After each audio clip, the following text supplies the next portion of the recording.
Hello everyone. As we know, in compiler, error handler and symbol table uh, are connected to each and every phase of compiler. Now we discuss error handler and symbol table in detail. What is error handler? A parser should be able to detect and report any error in the program. It is expected that when an error is encountered, the parser should be able to handle it and carry on parsing the rest of the input. Mostly it is expected from the parser to check for error, but error may be encountered at various stages of compilation process. This error handler is connected with all phases of compiler, and during the process we get errors that are recorded in this error handler table, and compiler pass the rest of the input. So on various stages, what type of errors are recorded in this error handler? uh, First, lexical error. It can be related to any illegal character or unmatched string. Second is syntactical errors like missing semicolon, unbalanced parenthesis. Third type of error is semantic error like incompatible value assignment and function argument mismatch. And fourth is logical error. Sometimes there is unreachable code and infinite loop. So in all these phases we find different type of errors as discussed here. We have some common error recovery strategies. First is panic mode. When a parser encounter an error anywhere in the statement, it ignore the rest of the statement by not processing input from erroneous input to delimiter such as semicolon. In this panic mode, if any error is found, then compiler will skip complete statement up to the semicolon. In this way, it will further process the code. This is the easiest way of error recovery, and also it prevents the parser from developing infinite loop. Second type of error recovery strategy is statement mode. When a parser encounters an error, it tries to take corrective measure so that the rest of input of statement allow the parser to parse ahead. For example, inserting a missing semicolon, replacing comma with semicolon, etc. Parser designer have to be careful here because one wrong correction may lead to an infinite loop. So some corrective measures are taken here like inserting a missing semicolon and replacing comma with semicolon in this recovery mode. Third is error production. Some common errors are known to the compiler designer that may occur in the code. In addition, the designer can create augmented grammar to be used as production that generate erroneous construction when these errors are encountered. Means some known errors are added into the augmented grammar so that they are handled by the compiler.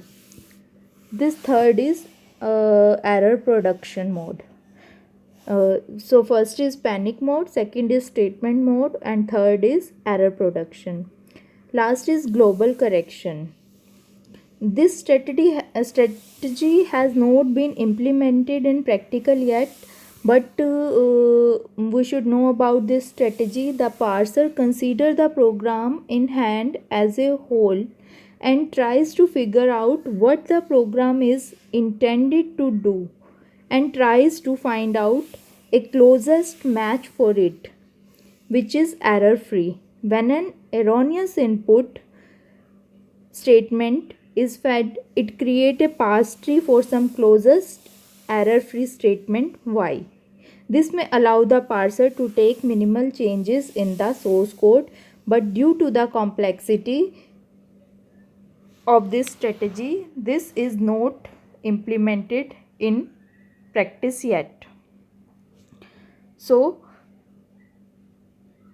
in this strategy, when an erroneous input is fed, it creates a pass tree for some closest error-free statements.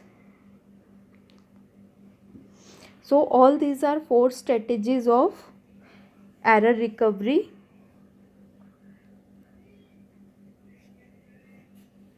Next is our symbol table. Symbol table is also connected with all the phases of compiler. Symbol table is an important data structure created and maintained by compiler in order to keep track of semantics of variable.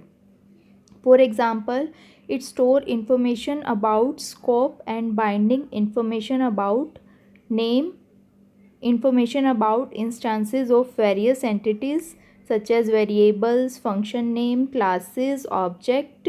So it stores all data related to variable, function name, classes, object. This symbol table is built in lexical and syntax analysis phase. The information is collected by analysis phase of compiler and is used in synthesis phase of compiler to generate code. So it is connected with each phase of the compiler. Symbol table is used by compiler to achieve compile time efficiency. So as we know, this is connected with all phases of compiler. In lexical analysis phase, it creates new table entries in the table. For example, like entries about token. In syntax analysis phase, it adds information regarding attribute, scope, etc. In semantic analysis, it uses available information in the table to check for semantic and to verify that expressions and assignment are semantically correct for type checking and update it regularly. For intermediate code generation, it refers symbol table for knowing how much and what type of runtime is allocated, and that table help in adding temporary variable information. In intermediate code generation, we use 3 address code. So we use temporary variable in variable to generate 3 address code, and all that information is collected in intermediate code generation. In code optimization, it use information present in symbol table for machine dependent optimization, or for target code generation, it generate code by using address information of identifier present in the table. So in some phases we add information in symbol table, and in other phases we use that information from the symbol table, but this is connected with all phases of the compiler.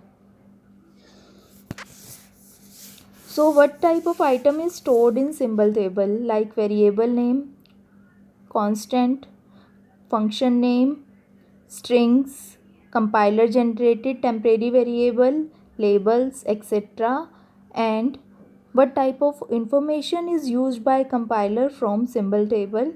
Like data type, name, declaring procedures, pointers, structure table, parameters, type of argument passed to function and number of argument passed to function, base address, etc. All this information is used from symbol table.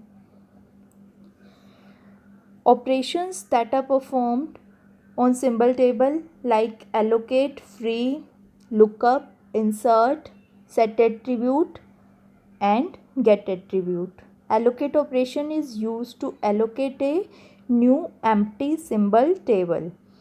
Free operation is used to remove all entries and free storage of symbol table. Lookup operation is used to search for a name and return type to its entry. In insert operation, it is used to insert a name in symbol table and return a pointer to its entry. Set attribute operation is used to associate an attribute with a given entry, and get attribute is used to get an attribute associated with a given entry. So all these are six operations that are used in symbol table. Implementation of symbol table. We can implement symbol table in three ways: by using linked list, binary search tree or hash table method. In linked list, this implementation is using linked list. A link field is added to each record in linked list. In linked list, searching of name is done in order pointed by links in link order. As we know, in a single node of linked list, we have two entries, data and address of next node. So always some node point to the other node. A pointer first is maintained to point to first record of the symbol table, and complexity for insertion is order of 1 and for lookup is order of n in an average case. Binary search tree. In binary search tree, this is the another approach to implement symbol table. It is used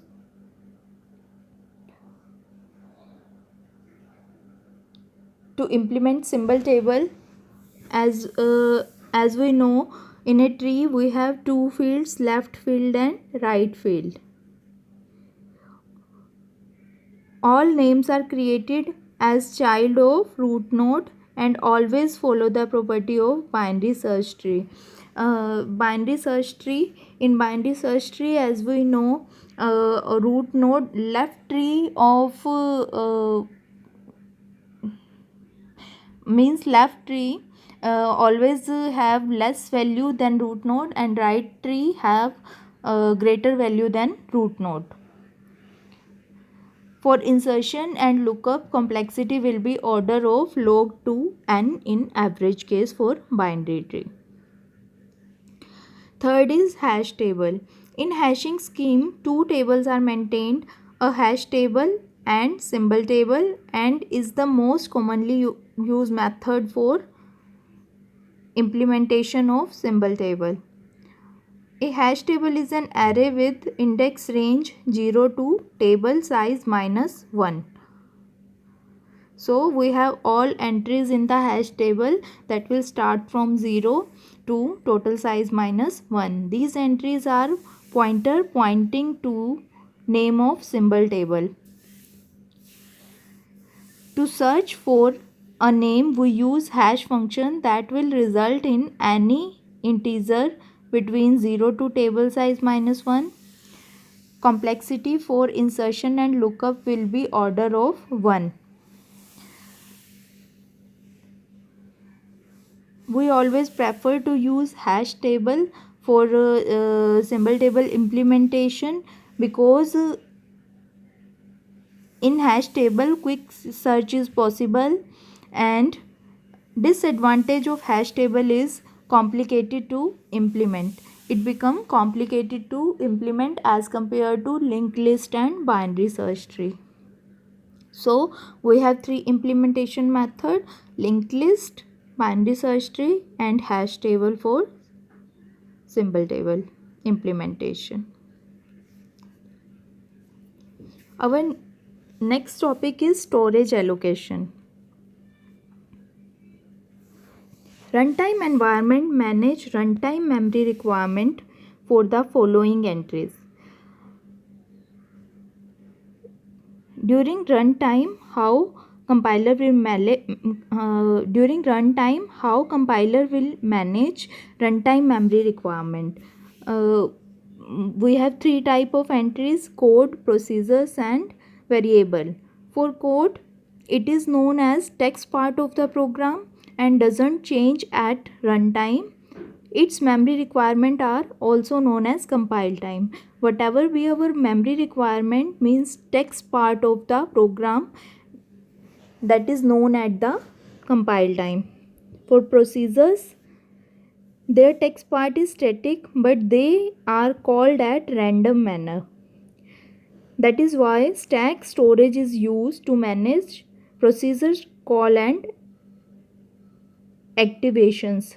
So for procedure call, we use stack storage, and for variables are known at runtime only unless they are global and constant. So for variable, we use heap memory allocation. Heap memory allocation scheme is used for managing allocation and deallocation of memory for variable in runtime. So for the code part, we use static allocation. In this allocation scheme, the compilation data is bound to a fixed location in the memory and it doesn't change when the program executes. As the memory requirement and storage location are known in advance, runtime support package for memory allocation and deallocation is not required, because we know memory allocation at compilation time, so static allocation is used here. Second is stack allocation. For procedure call and their activation are managed by means of stack memory allocation. It work in last in first out method. Stack always work in last in first out. Whenever we perform pop operation on stack, last element in the stack will pop first. And this allocation strategy is useful for recursive procedure call. As we know, in recursion program we also use stack. Last is heap allocation. Variable local to a procedure are allocated and deallocated only at runtime. Heap allocation is used to dynamically allocate memory to a variable and claim it back when the variable is no more required. So whenever we dynamically allocate memory, heap allocation is used, and when that is not required, memory claim it claim it back. So heap allocation is used for dynamic memory allocation. So these three methods are used for storage allocation: static for code part, a stack for procedures, and heap for variables. Thank you very much.